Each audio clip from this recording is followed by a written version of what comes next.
こんにちは。いや、今日も対談のお時間になっています。今日のスペシャルゲストはもう仲良しなんですけど、丸山ゴンザレスさんです。丸山ゴンザレスです。変なポーズも冒頭の挨拶もなくてすいません。確かにないっすよね、挨拶。なんかやった方がいいですか？いや、まあ全然いらないと思います。単独では僕のチャンネル一応初です、ね、初ですかね。はいはい、よろしくお願いします。ありがとうございます。まあそうですね、今回ねゴンザレスさんのチャンネルに出演した時に結構反響が良くて、僕が都市伝説っぽい感じで語ったらゴンザレスさんがこういったパターンの事実ならあるよっていう感じで結構答え合わせができてね、面白かったですね。でその結果ね、いろいろ本とか作りましたから。そうなんですよ。反響が良くて、無事、ここに出てると思いますけど、はい、出てます。はい。対談本なんですかね。そうですね。対談本だけど精度というか結構具体的な実例とかをどんどん盛り込んでるんで、だいぶ出てました。はい、面白かったですね。こういう名詞とかもバンバン出てますから。はい。出てますよね。僕もちょいちょいここちょっと P でお願いしますっていうね指示をしなきゃこれやばいだろっていう。ガンガン出しましたからね。そういう意味では面白い本になってると思います。まさにタイトル通り、人コア都市伝説。人間って怖いですよね。結局人間が一番怖いんですよ。人間の怖さっていうものを最近体感してんなと思ってて、世界的に、エクアドルのテレビ局占拠事件ってつい先月ぐらい起きたの覚えてます？なんだっけ、テレビ局占拠事件。テレビ局にギャングが乗り込んで生放送中のテレビ局をジャックして、あったかも。ありましたよね。あれがエクアドル。もともとエクアドルって超治安いい国だったんですけど、今めっちゃ治安悪くなってるんですよ。その理由が取引だけじゃなくて金の違法採掘された金とかの売買というかそういうのも含めてなんですが、治安悪くなった理由っていうのはもともとはメキシコの対立組織があるんですけど、ハリスコ・ニュージェネレーションズとシナロア・カルテルか老舗のが対立してるんですけど、メキシコでそこの出先機関としてのエクアドルなんですね。南米で作られたとか運ばれる金とかの港として使われ始めたんで、今一気に治安が悪くなって、今俺が去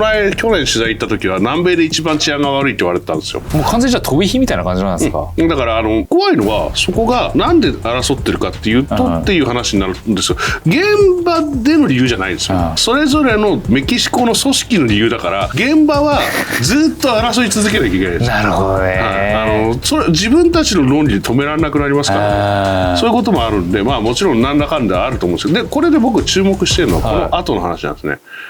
実は今年エクアドルは洋上刑務所を建設する予定だったんです。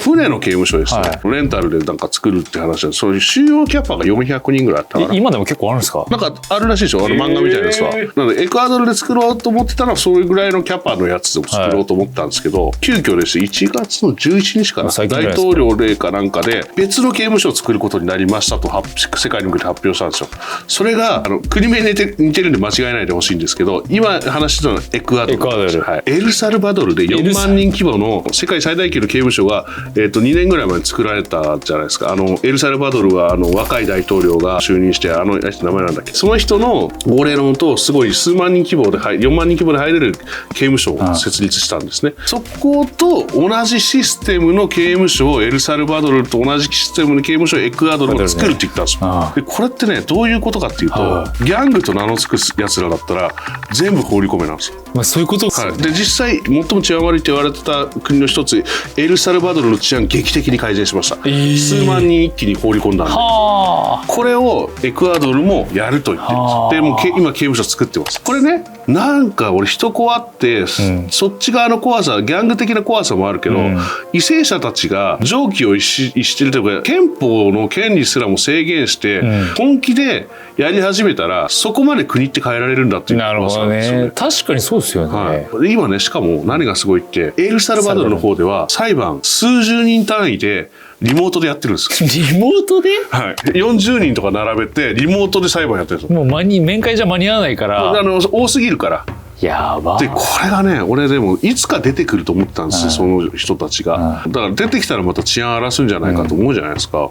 理由をつけてね、今結局終身刑に持ってこうとしてるんですよ、数万人を。エクアドルもそれやったとしたらどうなっちゃうのっていうか、だから犯罪者、もちろんその犯罪者というかギャングのグループっていうだけで懲役25年とか、ギャングのチームを示すようなタトゥー入れてたらさらに刑期が伸びるとか、それとにかくどんどん伸ばしてるんですよ、一人一人。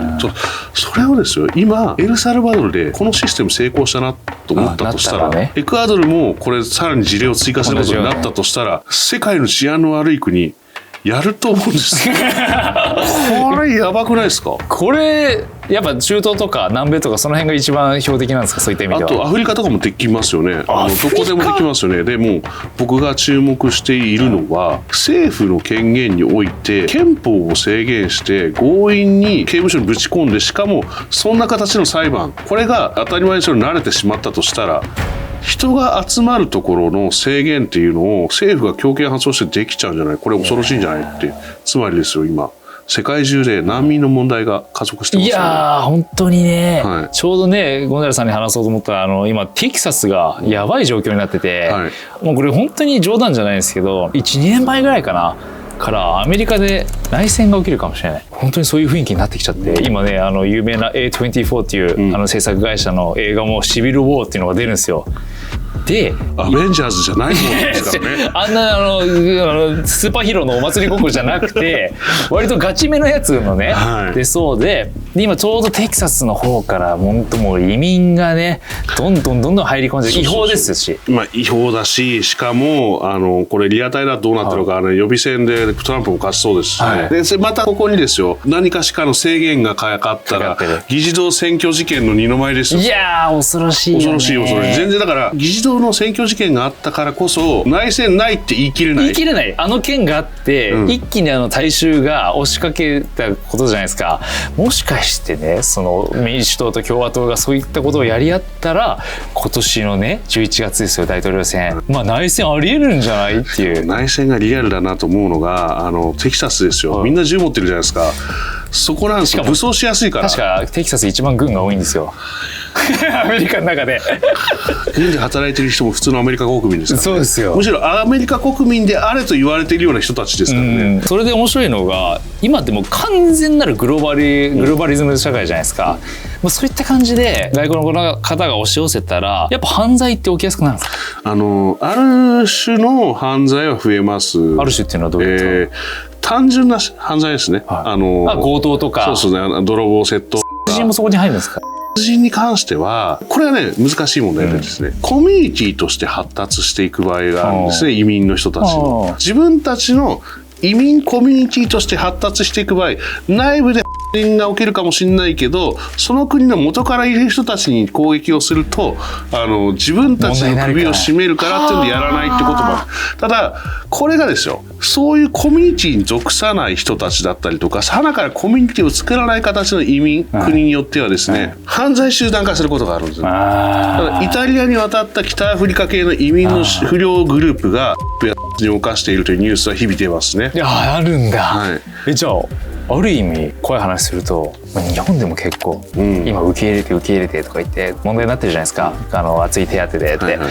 い、結構入り込んできてると思うんですよ、はいはい、まあ土地も買われてるっていうのはもうほぼ事実ですけど、こんな日本の中でもそういったことがあり得る。すでに似たようなことが起きててまして、まずですね、中国資本が、はい、マンションや土地を買うことに関しては周知の事実というか、むしろ市場を支えてます、ね、知らない人もいないぐらいの、ベトナム人コミュニティが発達しているんですが、それは犯罪集団というよりは小グループなんで、そんなに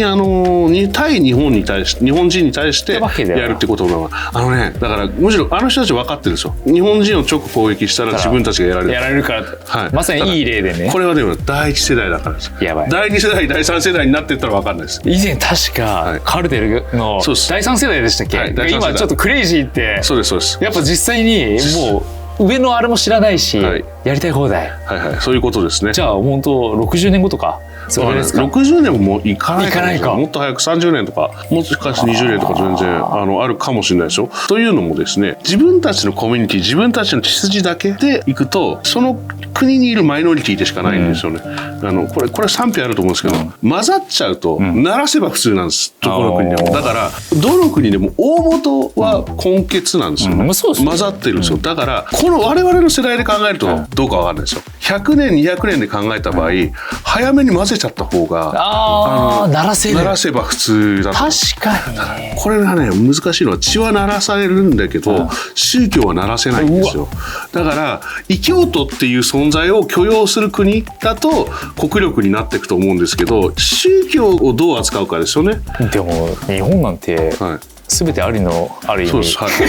ね、はい、国じゃないですか。そこなんで日本意外とチャンス来るかも。いや早いうちに受け入れるのもありかなと思いますね。そこでみんな陰謀大好きな方が懸念するのは、文化ってなくならないの？文化ってそういうもんじゃないですよ。そういうもんじゃないですか、はい、なんかそれこそ世界中回ってるゴンザレスさんこそ、そういった意味でどんどん文化が廃れていくっていうのはありえるんですかね？廃れる文化は廃れますよ。ただ残さなきゃいけないものは残さなきゃいけないけど、無理やり残したものは残らないです。僕ら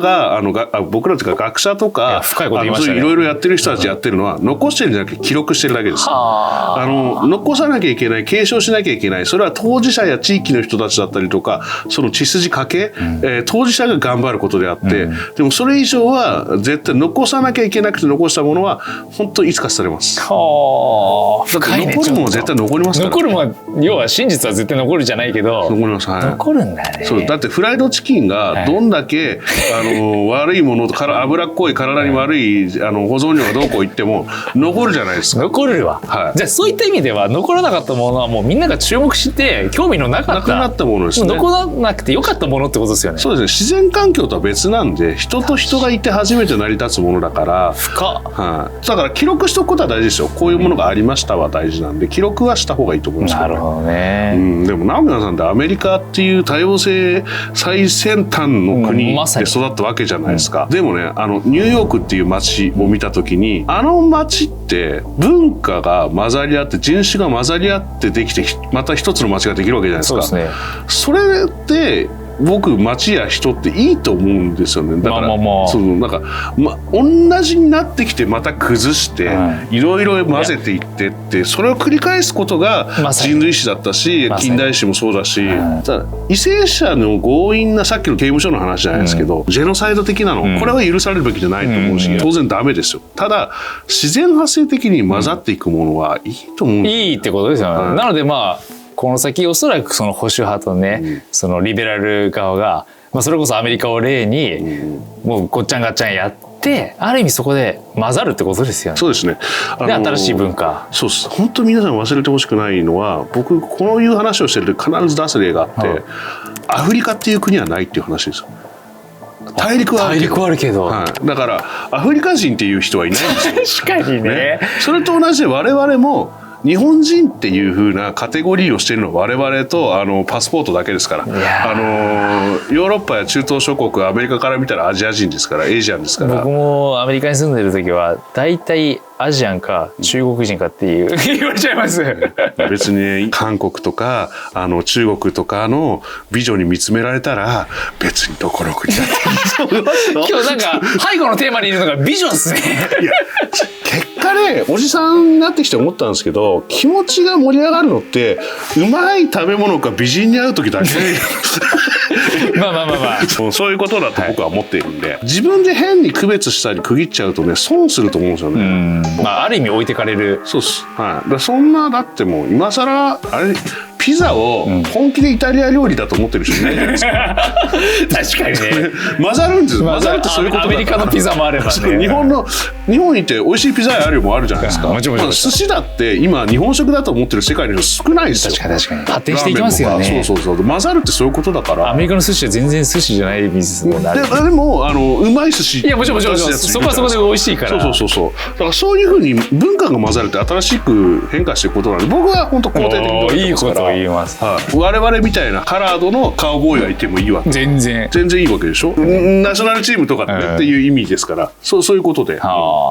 ちょっとねテーマを変えて、これこそ本当にゴンザレスさんに聞きたいんですけど、今この日本社会特にスキャンダルで全てが崩れていく、全てが崩れていってるじゃないですか。戦後築き上げてきた80年ぐらいかのこの社会が、ジャニーズ問題だったり芸能界のお笑いでもスキャンダルで、まさかレベルの人たちがどんどん表舞台から消えていってる。これって陰謀業界で言いますと、今は芸能界を潰せっていう陰謀があって、宝塚もちょっと前にやったじゃないですか。いじめで歌舞伎もあったじゃないですか。で今芸能界テレビで言われてるって、これもしかして日本の芸能界を一回潰そうとしてんじゃないかっていう陰謀論もあったんですよ。どっかの勢力を与えて。これなんか裏あったりするんですか？もうこういうので裏の説明をつけた方が分かりにくくなると思ってて、っていうのも誰かが絵を描かなきゃいけなくなるじゃないですか。もちろんそういう人も小さい範囲ではあるかもしれないですけど、一つ考えられるのは自然発生的に賞味期限が来たのかな。いろんなことのだって過去を振り返ればですよ、ひどい事件っていうのは芸能界とかいっぱい起きてるんですよね。でも揺らがなかったっていうのは、その時にまだ賞味期限が来てなかった。だからさっきのその文化の話でもないですけど、似てるところがあって、この文化はもう違うなって大衆がそう思ってきたら、世論って結構大きなもんで、世論からやっぱスポンサーって動くし、世の中の風潮でもうこのカルチャーいらないよねってなってったら、それが廃れて切り替わるタイミング、時代の転換っていうことで言うとあり得るっていうか、今までもいっぱいスキャンダル出てますよ。いろんな人たち、いろんな形、いろんな会社の。で今回のってそういう転換点に出てるやつを見てるだけなんで、だからこう芸能界どうなるとかメディアどうなるっていうよりは、時代の転換点に来てるんだなって僕は思ってるんで、まさに今までも同じようなこと出たけど、今出るものはその裏付けになるっていう。だから誰かが描いてる絵ではないと思うんですよね。もう時代の自然のサイクル、それこそ本当自然のサイクルで、そうですね。だから一個読めるとしたら、アメリカのMeToo とブラック・ライズ・マターとか、あの辺とかを運動的なね、ああいうものがちょっと世界的に今広がってってるんだなと思って、そうすると次はですよ、日本に来るのは分断かなと思ってますよね。分断来ちゃうのこれ。要は5年前ぐらいのアメリカで起きてたようなことが今来てますよね。確かに。だから今そうすると社会の分断、内戦日本で日本人のすごいところは、そういうことに関して全く興味ない人は興味ないから世界のトレンドとずれていくとことがあるんで、そこだけ分かんないです。内戦向きじゃないかもしれないですね。確かにね。昔散々やってますからね、日本の国民はね。応仁の乱以前から人心の中から始まってめちゃくちゃこの島国で争ってきてるから、その国の中で争うっていうことに対して遺伝子的に危機感はあるかもしれないです。嫌だなって思ってる。だからそういう意味では分断、精神的にあるかもしれない。でも精神的な分断って始まってるかもしれないですね。いやなんかそう、それで言うと、だって今ってもうネット全てじゃないですか。ネットでもうあることが出たらみんながそれを A か B かって決断させられてるじゃないですか。もうある意味それって分断じゃないですか。そうですね。だからそれこそセクシー田中さんの件とかも、だって本来だったらみんなが口を出さなければ穏便に進んでたものの、一気に例えば1が1000、1億ってなっちゃう時代じゃないですか。かける100で。でしかも先ほど A と B という選択肢っていうので、だからセクシー田中さんの件も脚本家と原作者の件でどっちが正しいとかいうふうに二択を世の中的に迫って、しかもそれに対して発信した SNS での意見は踏み絵となって残るわけじゃないですか。でも世の中ってそういう単純化できなくて、 A と B 分かれ道じゃなくて、常に第3の選択肢、第4の選択肢とか想定外のこととかもいっぱいあるじゃないですか。僕常に思おうとしてることがあって、こういうことに直面した時に一つ思っておかなきゃいけないなと思ってるのが、これ別に誰かバカにしてるわけじゃないですか。バカにしてるわけじゃないですけど、登場人物がそのいろんな話の僕らというか他の人たちが想定する以上に無能であるっていう可能性があると。つまり論理的に考えたらこうであるはずだとかよくみんな言ったりするじゃないですか、話してる時に。論理的に考えない人たちの集まりで出した結論の場合、論理的に考えたら分かんなくなるっていうのがあって。なるほどね。僕そもそも根が間違ってるものをみんなが冷静に考えたとしても、それはね、根がそもそも間違ったら考えてもね、不条理で非論理的な話でしか成り立ってないことを論理的な考え方で出したら絶対理解できないと思って。確かに。だからあんまりその論理的にこだわらないようにしてるんですよね。こういう結論が出たなら、この人たちがこう結論を出した、そのプロセスは問わずこいつらがこれを出したんだぐらいの外枠でしか判断、結果からしか判断しないようにしておかないと、正直頭痛くなってくるんですよ。いやでもそれ正しいと思いますよ。だってそれを僕たちがそもそも判断する権利があんまないっていうか、興味がなかったらそこに注目しないだけで。そうでもね、皆さんね、本当にそれぐらい思ってないと、これからも今の現代社会大変ですよ。分かんないこと多いもん。そういう時に役に立つのがこういう都市伝説とかそういう考え方。俺都市伝説って一つの思考のプロセスとして、そういう都市伝説って言うから変に聞こえるかもしれないけど、そういうなんかね考え方だと思っていいと思うんですよね。わからないことに対する仮説、それをストーリーとして面白く読むっていうか、そういう考え方ができていいと思うんですよね。確かにね、確定した事実だけは面白いわけじゃないですか。いやそうなんですよ。そのいろんなパターンであり、やっぱ真実で見えないことをみんなで話し合うことが生きてるっていう人間のなんかそうちょっとこの前別の方と対談して、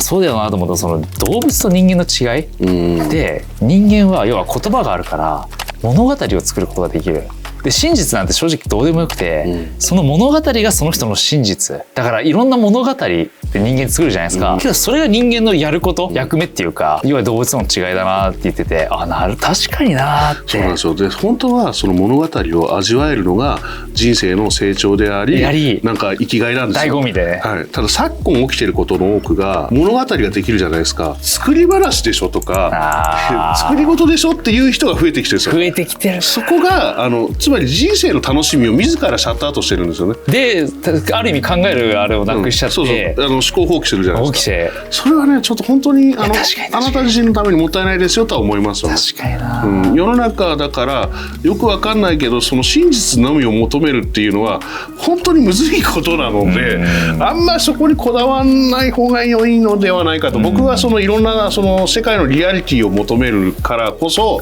なんかその妄想だったりとかロマンとかそういうものがすごい好きになりますよね、日々日々。そうなの。ゴンザレさんもともと考古学、大学で学んでて。学びました。そこでなんでこう一気に裏社会、それきっかけ僕すみません知らないんですよね。そうなんですか。ですね、就職ができなかったんですよ。シンプルにはマインド的なことはいっぱい事情があります。でも本当に経歴的なことで言うと、新卒で就職できない。でそれは日本でいういわゆる平成不況のど真ん中、そうするととにかく働かなきゃいけないけど、まともな仕事っていうのに出会うまで結構何年もかかるんですね。でちょっとこうアングラなバイトとかいろいろやっていく、その後ちょっとこう運命的な出会いというか引き合わせがあって、出版の世界に入っていってもう書くようになっていくんですけど、やっぱその自分が考古学をやっていた後にそのやった変なバイトとか、そういうのをベースに書き始めるじゃないですか。裏社会的な匂いっていうんですか、そういうの心惹かれるところもあったからやっていくんですけど、考古学からその全くやったことない物書きの世界っていうのでできるのかなと思ったんだけど、僕のその基本的な考え方だったりとか物事の観察眼とかが考古学で養われてるから、その手法という考古学の基本的な手法っていうのは物事のデータの処理とかそれをどうこう論文とかレポートを落とし込むかとか、そういう訓練をずっとしてるわけだから、それだと思ったんですよ。落とし込めたんですね。だからそんなに苦はなかった。でも始めた時にテーマがディープじゃないですか。これはライバルがいない方がいいと思った。本当そんな理由なんですか。人がねやりたがらないところ、割に合わないところ、ライバルいないから市場がね。そうそもそもあんまない。同世代のやつとかでいろんな分野でこう上がってくやついっぱいいるわけですよ。でそういうやつを身近に感じてると、近くで本当直で話すような距離感じると、こいつらのジャンルに入っててもダメだなと思って、自分の土俵にたどり着かないとダメだなと思って、どうやってその土俵を探すと思ったら、割に合わないとこがいいと思って、僕がその時やってた海外の旅とか海外のレポート的なことはすごい好きだったけど、すごい予算がかかったりとか企画通すの大変、裏社会的なことをこれライバルが多すぎるとかいろいろやっていくうちに、都市伝説もそうやってましたけど、これミックスしたらどうなるんだと思って、海外のアンダーグラウンドとか危険地帯とかこれずっとやってる人いないと思って、でそうすると町のこの危険とこの町の危険を比較したり、この町の犯罪集団と日本の犯罪集団比較したりとか、これやれてるやついないし長年続けていけば、これ俺しか比較できねえんじゃねえかと思って、でずっとやり始めたんですよ。最初の頃はまだ少しライバルみたいな人たちいたんですけど、徐々に誰もやんなくなってて、まずさっきも言ったけど時間とお金とかめちゃくちゃかかってるんですよね。それでただ僕は楽しいがやっぱ勝っちゃったから、割に合わないけどやり続けてたら、いつの間にか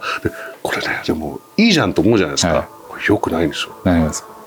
分野ってやっぱりね、複数名いないと成立しないんですよ。ライバルじゃなくて、この分野を開拓してくれる人をおこがましいけど育てたりとか引き込むことを僕は忘れてました。自分ばっか楽しくてやりすぎて。確かに都市伝説言うとめっちゃいるんですよ。いろんな人が開拓していくけど、いなすぎても問題みたいな。問題だと思いますね。参入障壁でかすぎます。だって俺が例えば他の人とか若手ライターとかに、いや面白いからニューヨークのギャング取材しなよ、死ぬかもしれないけどギャラはほとんどないよ、それから周りからめちゃくちゃ批判されたりとか文句めっちゃ言われて、本当に割に合わないけど楽しいからやろうよって来ない。いやそれやりたくないっすわ、さすがにそれはね。育てるは無理にしてももっといろんなやつ引き込んどきゃよかったと思ってます今。逆にでもモチベどこなんですか？本当さ、波があって、やっぱあるんですか？そうそう、行きたくないというよりは疲れたとか、結果行きたくないなと 2,3 日思うんだけど 2,3 日ごとにはあそこ行かなきゃとか常にやっぱ思っちゃってて、なるんだ。本当になんかこれが俺の生き方なのかな。モチベーションとかじゃないんですよ、ね、だってなんかテレビ見てる人たちはクレイジージャーニーとか、なんかやべえもん食ったりするじゃないですか。あんなの見てなんでこんなこと自ら。だから味覚っていうのはデータでもらっても、味覚って口とやっぱ鼻って伝えられないの分かる。データでは絶対再現できないですよ。でも最近できるって説も出てきてるでしょ。だからあれが発達しちゃったら、悪臭とか異臭とか味覚まで再現されちゃったら、俺じゃなくてもロボット生かしたらそれにいけるね。そこまでの進歩がね、僕が死ぬまでにしなきゃいいです。まだ大丈夫。まだ大丈夫かな。それがありますね。今10年はね、時々ねチャット GPT に丸山ゴンザレスみたいな原稿書いてって言うと拒否されるんですよ。だからまだ大丈夫だなと思ってます。拒否されるんですね。ちょっと難しい質問かもしれないですけど、これ本当だった都市伝説陰謀論とかって何かありました？世界もあって、なんかそれこそ以前僕ね、最初にすぐ聞いたのが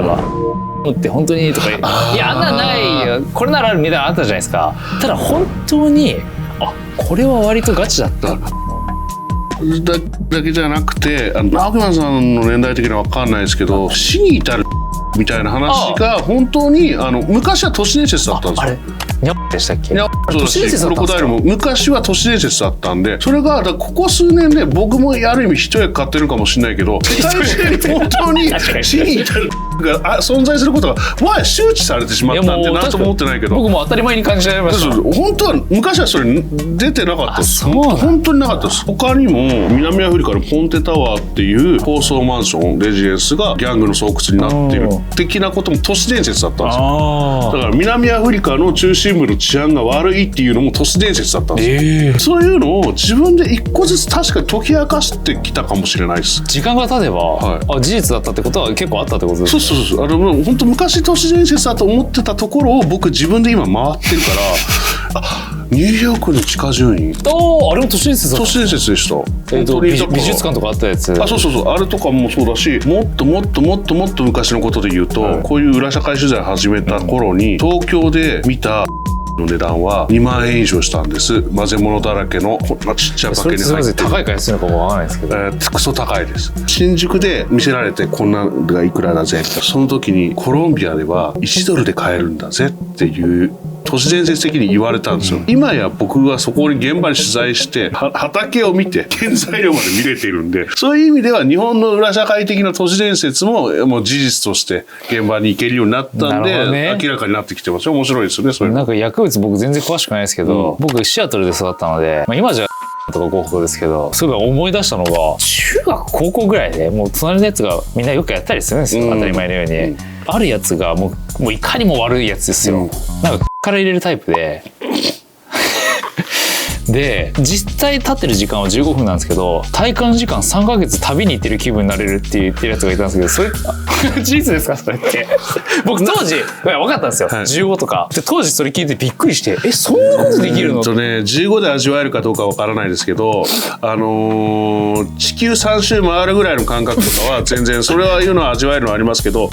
の効果を重ねていくことでそういうドゥイーンと回るような効果を生み出すことっていうか、そのなくはないです。以前言ってた、はい、そういうアッパーで出したっけ、はいはいはい、だから両方を混ぜることによって、ありますあります、そういうの。あと上げるのとか視覚とか感覚をそういうふうにやっていくやつとかで行くことも全然あります。じゃあある意味事実っちゃ事実。事実っちゃ事実。ただその彼が本当にそうなってるか分かるんですよ。人によるんで。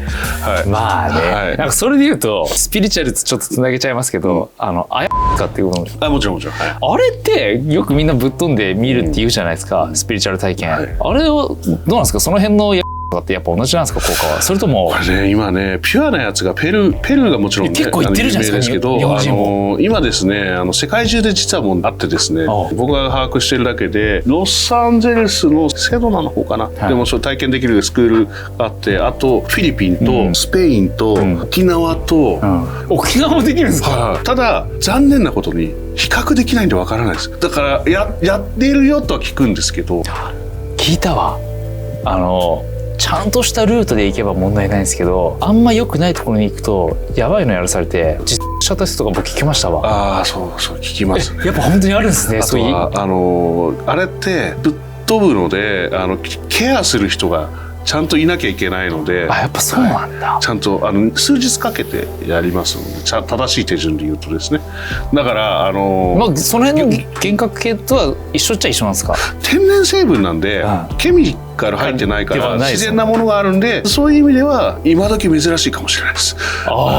珍しいんだ。大地の恵みだけを摂取してるんで、それでぶっ飛ぶんだとしたらそれはすごいかもしれない。やっぱすごいんだ。まあもともとの薬とかも基本は全部そこから来たものを生成して変えていくもんなんで、まあいいんですけどさ、効果をねぶわっと高めてるわけですよね、抽出してやってるから、そういう意味では樹液ベースで作られてるものにしてやっぱ素晴らしい効果があるって言おうとしたんですけど、言葉を選び方ちょっと間違えました。はい、これこそザ都市伝説でもう陰謀論で、みんなよくヤタガラス、最近もちょいちょい耳にして、もう日本の暴力団とかその辺をもう一瞬で黙らせることができる勢力がいるよって言って最近結構な方から聞いて、いるには全然います。暴力団よりも上の組織っていうのはあるんかい、草加さん。やっぱ国になるっすよね、やっぱ国になるって意味ではあるにはある。結局、飯食わないといけないじゃないですか、組織は、あらゆる組織が。で国が投げる大きな仕事っていうのはいろいろあるんですよね。とあるじゃあ島が開発されますと、でそこにちょっと曰く付きだからじゃあいろんな建設だったり島を運営する周りのものを誰かがやらなければいけない、でその仕事、大きな仕事がやっぱ国から発注されるとしたらとかね、でそれを切るとか言われたら困るからみたいなことはあるんじゃないですかね。実在するはする、まあ国っすよね。組織として結成されてそれを運用されているかどうかはまた別問題だとは思いますけども、それこそ勝丸円覚さんが言うね、別班の、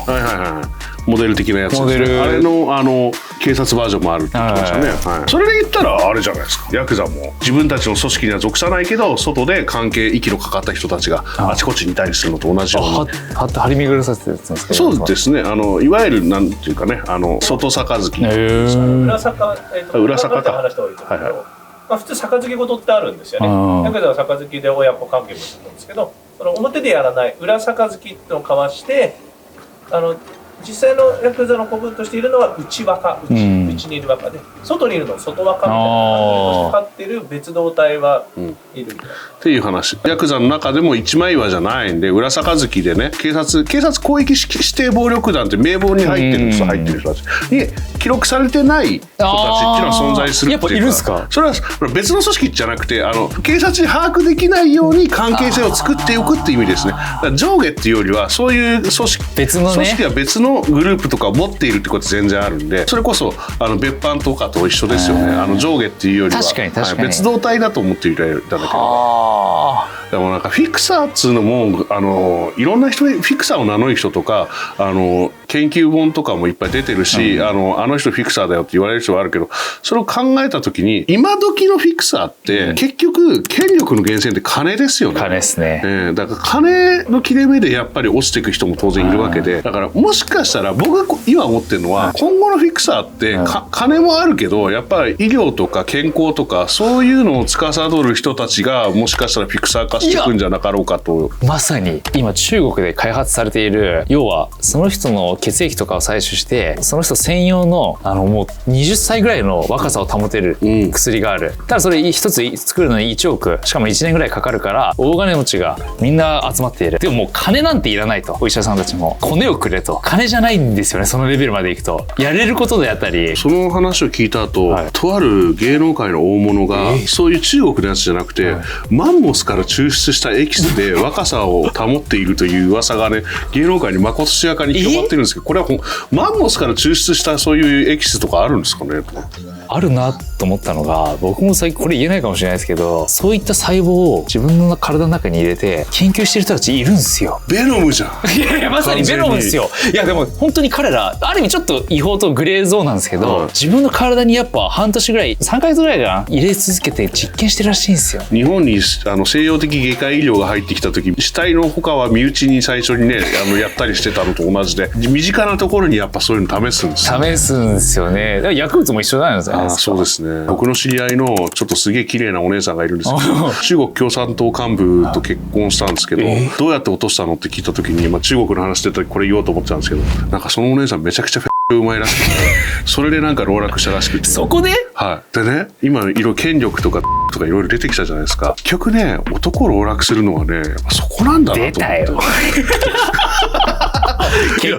だってさ、だって裸一貫ですよ、文字通り。それでその権力の中枢にいる人を落とせるんですよ。そういう人たちに賄賂を送ったりとか、その人たちをこう頷かせるためにどんだけのものを動かさなきゃいけないのかって話じゃないですか。いや、あながち間違ってないと思うのが、最近結構ちらほら僕の中のテーマであるのが、女性って偉大だよねっていう。ああ、そうですね。だから唯一対抗できるとしたら天下だけじゃないかな。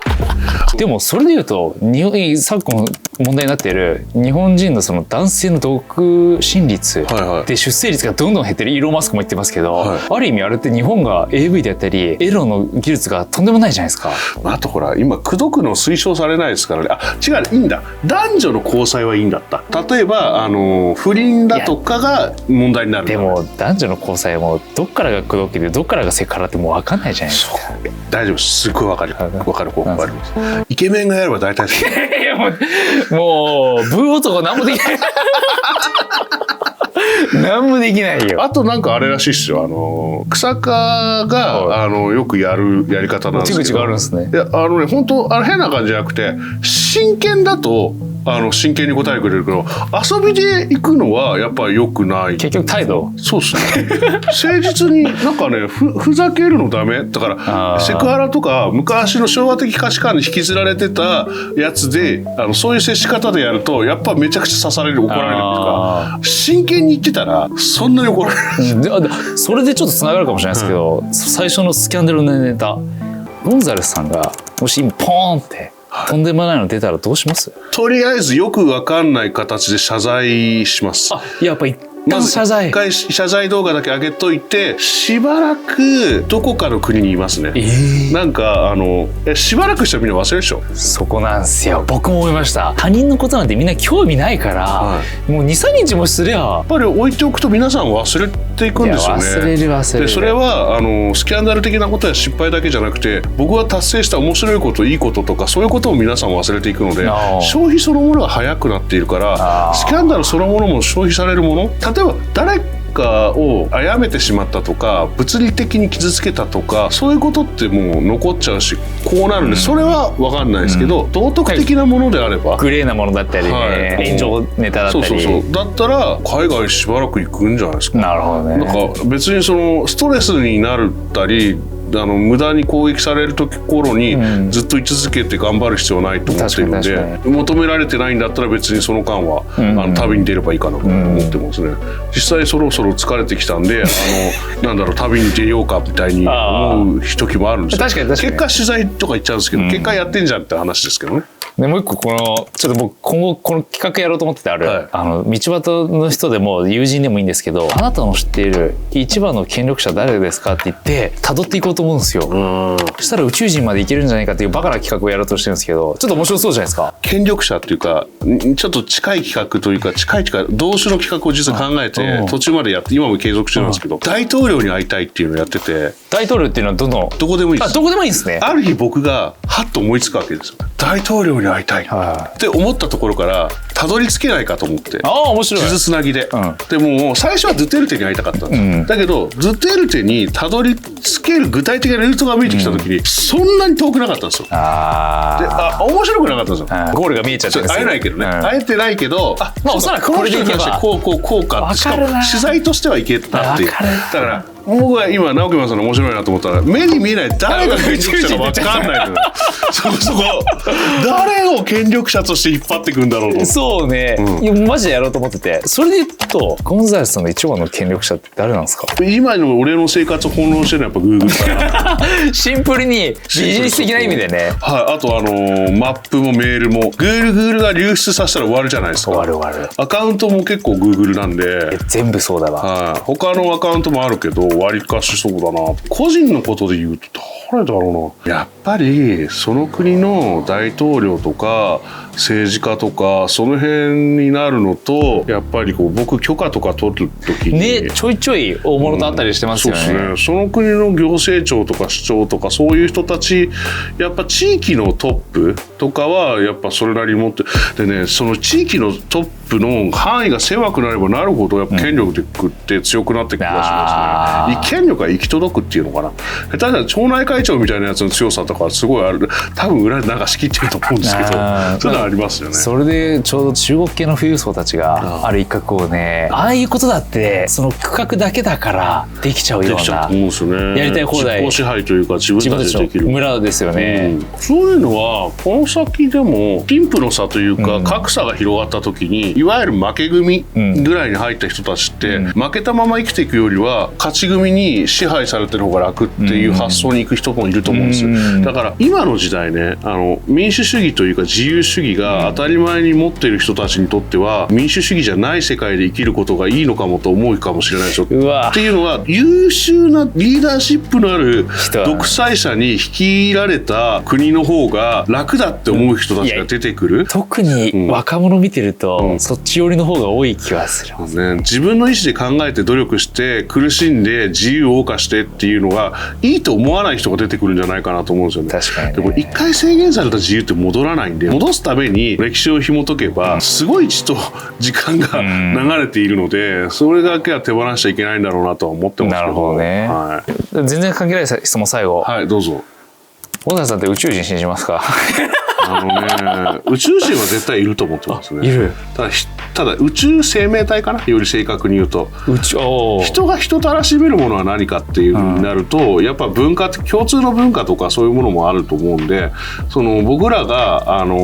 宇宙の生命体っていうものを見た時に向こうは向こうで何か思ってるとしても、僕らをいわゆる人として、文化を持ち、コミュニティを持ち、それを継承していきみたいな、そういうカルチャー、そういうものを持っている生き物として互いに認識できないかもしれない。それすら意味ないと思ってる生命体かもしれないじゃないですか。要は細胞を分裂して雌雄同体みたいなのが正しいとか当たり前みたいなやつらがテクノロジー、そういうやつらテクノロジー持つかどうか分かんないですけど、そうなってたとしたらと思っちゃうんで。真面目な回答だった。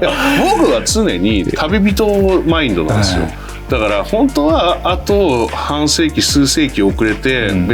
後ぐらいに生まれてたら宇宙が多分旅先だったと思うんです、地球のあり方の月面編とかを作りたかったぐらいなんで、常に宇宙に対する興味ってのはある。だから今だとギリもう当然いけないから、やっぱ打ち上げ場所、そういうロケットの打ち上げする場所とかには旅するのとかはかっこいいですね。そういう感じ。そういったところじゃなくて、もしかしたらちょっと俺スラム以外も試してますよ。全然言ってますよ。全然すみません、イメージ的ね。よくね、クレイジーシャリーとかのね見てる人たちとかもそうだし、イベントとかやって変なとこばっか行ってるとか言われるけど、おめえより海外旅行普通にしてっから飲み込みますよ、ちゃんとお客さんに対してそういう話。普通の観光地も行ってるからな。いいとこもちゃんと行ってて、全然行ってます。なんならいいとこのいいもの食いに食べだけに行ったりしますから。そうなんですね。はい、全然やりますから安心してください。そういうこともやってます。いやまあね、対談本がね今おそらく出てるんですけど、まあ多分全国の書店とかで買えると思うので、Amazon でも買えるので、ぜひ皆さん売り切りにさせてください。はい、ぜひぜひお願いします。いや今日は本当ありがとうございました。